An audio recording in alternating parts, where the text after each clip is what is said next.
Good morning, atheists, agnostics, skeptics, whatever you like to call yourself, our friends and allies, you are welcome here. At Seattle Atheist Church, we call ourselves an atheist church because you will never hear anything supernatural talked about from the podium. So today's talk is on New Year's resolutions. And it turns out that only 45% of people make New Year's resolutions. That's sort of surprising to me because I've always made them and I expected that it would be higher. But only 8% of New Year's resolutions are actually kept. So why bother making resolutions with a outcome like that? But it turns out that people who do make resolutions are about 10 times more likely to actually achieve their goals. So it might still be worthwhile. And what is achieve their goals? It's when they check in with them a month later, they're still working on that resolution. Now, for the people who achieve their goals at the 1 month mark, only half of them are still doing whatever they resolved to do at the 6 month mark. So the first thing is that I thought if we do set resolutions, maybe we should plan to have a party in the summer, and we should celebrate if anybody is still actually meeting their goal. And perhaps it might be a chance to reconsider the commitment to the goal. In the United States, the #1 most common New Year's resolution is to lose weight. The second and third resolutions are to get more organized and to achieve some financial goal. So I think it's worth asking, what sorts of things are we aiming for in the coming year? And are we selecting goals out of our most creative, loving place? So I had an interesting talk, or a nice talk with Jack a couple weeks ago, where we were talking about setting goals that focus on relatively low-hanging fruit. So things like wiping out malaria, eradicating guinea worm, and providing prenatal nutrition to women of childbearing age. And he said, or we could focus on something bigger. Bigger?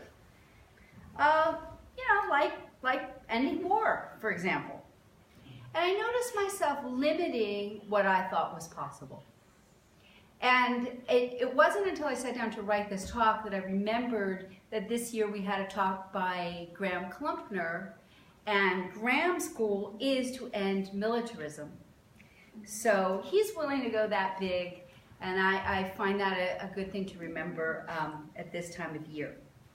I'm wondering, what would New Year's be like if that's the way people approach New Year's resolutions? There may be better things to focus on than losing the last 20 pounds. And so, before we start making our New Year's resolutions, which I realize it might be too late, since probably resolutions have been made and broken already by this point, but let's ask ourselves, are the goals that we're setting really going to make us happy? So I looked at several different studies, one of which is called the Grant Study, and it is the longest longitudinal study of human development. They look at a lot of different things, but part of what they did was that from 1938, and it's still going on, they followed 268 Harvard undergraduates. And one of the things they looked at was to see what makes people happy and what makes them unhappy. Now, I was kind of surprised by, and which is why I'm including it here, what they found caused these people to be unhappy. And they found that smoking cigarettes and alcoholism were highly correlated with unhappiness.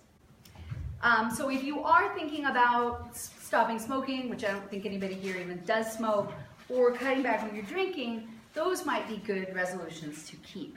The Grant study showed that rather than heavy drinking being caused by depression or problems such as troubles in a marriage or at work, rather heavy drinking caused those things.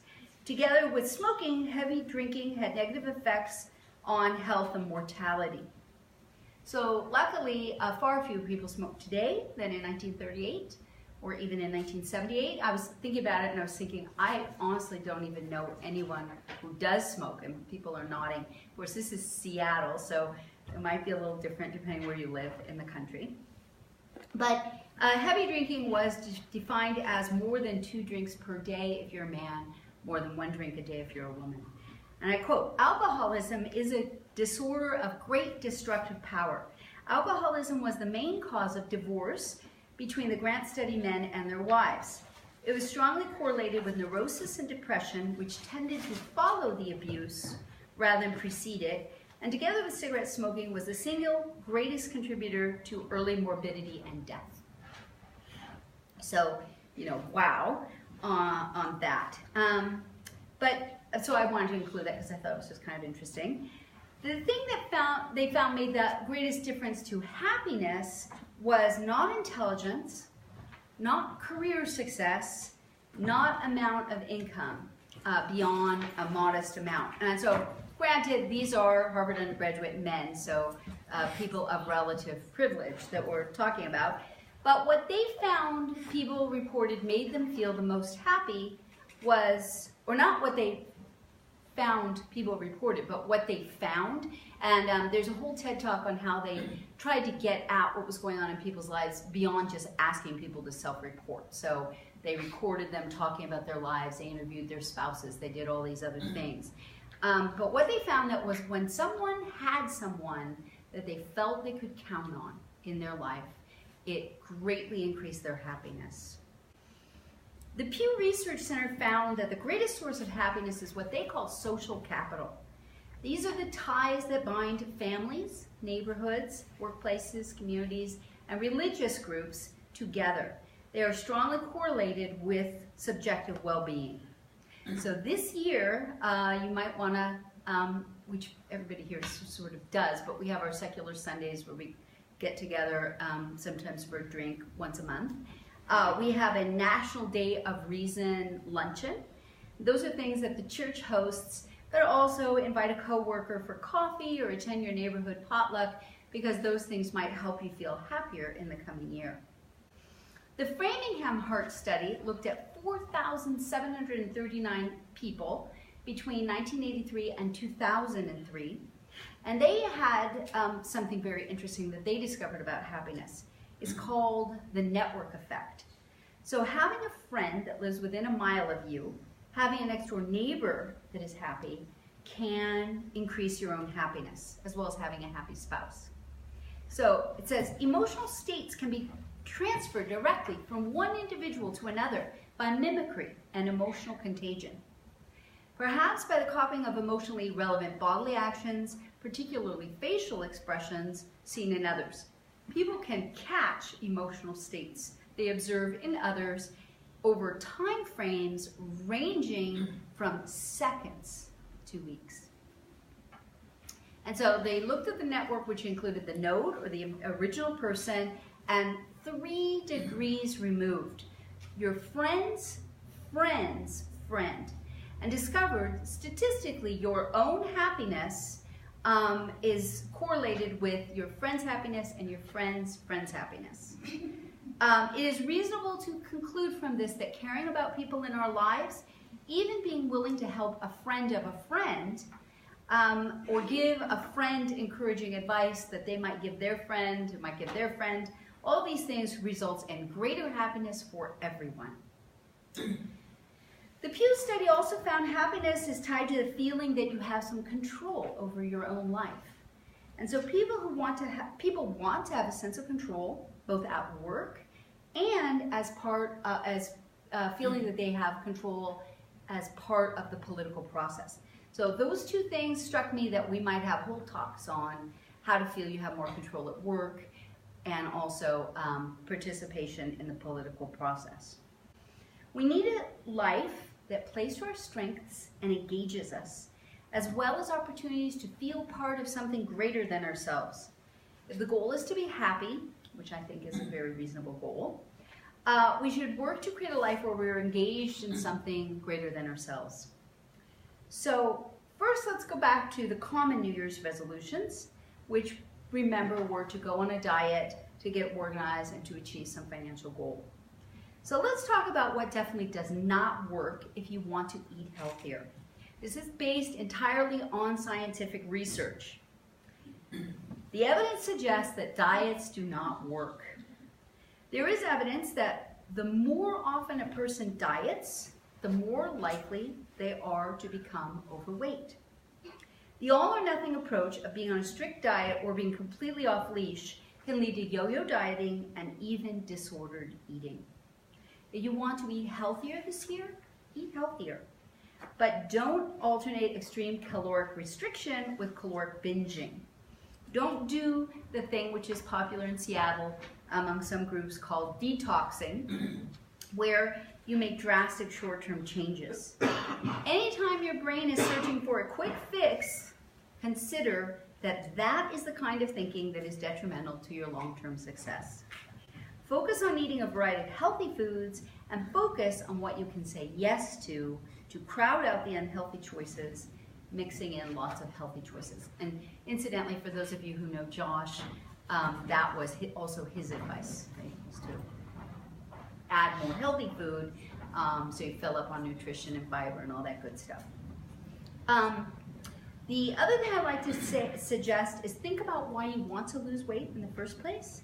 Obviously, some people have health reasons for that, but if you have other ideas such as attracting friends, looking cool, attracting a lover, whatever, consider giving yourself permission to have whatever you want right now, just as you are. Now, this past year we talked about creating habits, and we looked at the work of B.J. Fogg, who is a Stanford behavioralist, who is known as the Tiny Habits Guy. And he researches what actually works if you want to create new habits. And he says that to make a big change actually depends on making a lot of little changes. Make a tiny movement in the direction you want to go, and then go wild, giving yourself positive reinforcement and acknowledgement of your success. So success is defined as any movement, any momentum in the direction you want to go. Eating better might include changes in your go-to meals and snacks, changes in your shopping habits, changes in your schedule to make time to prepare food, and bringing healthy food with you. So all of those things really would be the habit that you're trying to adopt. And anytime you do those things, give yourself some positive reinforcement. Second most popular goal was to get organized, and we had a whole talk on overcoming procrastination, which I think is relevant to the whole getting organized thing, filled with lots of good tips on how to get going if you just needed to do some filing or you needed to clean out your attic, whatever the size was. We talked about how to overcome procrastination. Again, using some of the work by B.J. Fogg, break the task into tiny steps, smaller than whatever you just thought of, absurdly small steps. And for example, just go stand next to the thing that you want to organize and pick up a single item and then fist pump because you've gained momentum. So this year, hopefully, we have a talk planned by a member. So those of you who are new here, what we do is anybody can give a talk, as long as it's an atheist talk. And so we have somebody who's talked about giving a talk on staying productive using productivity apps. So just find what works for you. You probably didn't get disorganized in a matter of hours, and you won't get organized in a matter of hours either. Okay. And then we want to try to figure out how do you stay organized or stay eating healthy or stay whatever as automatic as possible. So build it into your schedule to do the very small things and link the actions to things that you automatically take already. So leave a note on your bathroom mirror to check your schedule while you're brushing your teeth. Your specific plan is going to be as individual as whatever it is that you're trying to accomplish. But think in terms of micro habits and how you can trigger yourself to do those micro habits in support of the larger goal. Financially, same idea. Figure out the goals and the smallest steps to get there. Can you have money auto deducted from your paycheck and sent to your savings account or sent to an investment account? There are literally hundreds of ideas you have to figure out what fits your circumstance. So we'll share our hopes and our plans together, but first let's consider what goals are worthy of our time and effort. It seemed that the majority of people's goals had to do with doing something to make their own lives better. And there's nothing wrong with that. But collectively, we have a chance to do something that can have a measurable positive influence on the world. 92% of resolutions will fail. But what if you chose something that absolutely can't fail? What if you decided, I'm going to forgive a hurt? I'm going to, call that person that I've been wanting to call. I'm going to pay attention to all the urges that are generous and kind and act on them. And the moment you've acted on even one of these, you have made the world a better place for having done it. What if the goal is simply to lean in and love more, to acknowledge our growth more than fret over our supposed failures? So, personally, I'd like to continue with some of the work that we collectively began in 2015. We want to continue learning how to have our crucial conversations. That's a book, Crucial Conversations, that we talked about. We discovered that a lot of people are avoiders. We avoid saying what we need to say, standing up for what we believe in, or sharing what is in our hearts. And we don't speak up when there's a misunderstanding and our feelings are hurt. So we let bridges, if not be burned, be washed away. So don't expect differences to be resolved within one conversation, because that almost never happens. And we, by we I mean I, can continue to learn to be comfortable with differences of opinion. Some people are going to be uncomfortable and challenged by my atheism, by my choices, my parenting style, my politics, whatever. But I can learn that I am okay in the middle of disagreement.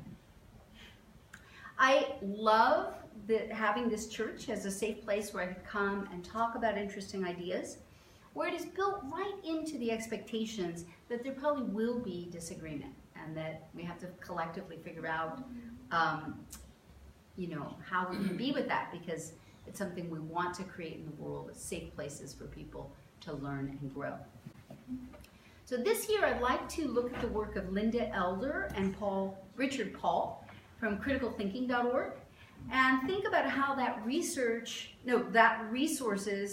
can fit into the mission of our church. We are a social community, but we're about taking time in the week to think about being the best person we can be. And for me to do that, I need to be a lifelong learner. So in the coming year, we'll be tackling analytic philosophy, ethical reasoning, and diving deeply into utilitarianism. None of which are necessarily official positions of the Seattle Atheist Church. That's just stuff we want to talk about and disagree with. If anyone disagrees, that's cool too. We have a talk by the Effective Altruist scheduled for next month.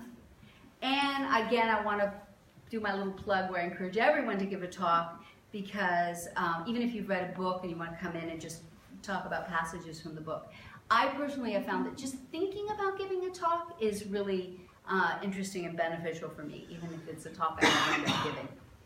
So it'd be awesome to have a 100-day goal plan. Our meeting Sunday, April 10th, will be approximately 100 days from now, and we could celebrate our efforts. If we have some goals that contribute to the well-being of others, we are sure to increase our own happiness by participating in something greater than ourselves, and thereby increase our friends' happiness and our friends' happiness, and bask in the network effect that we have created. I will close the way I always do with my closing. Atheists believe in good, because good works in non-mysterious ways.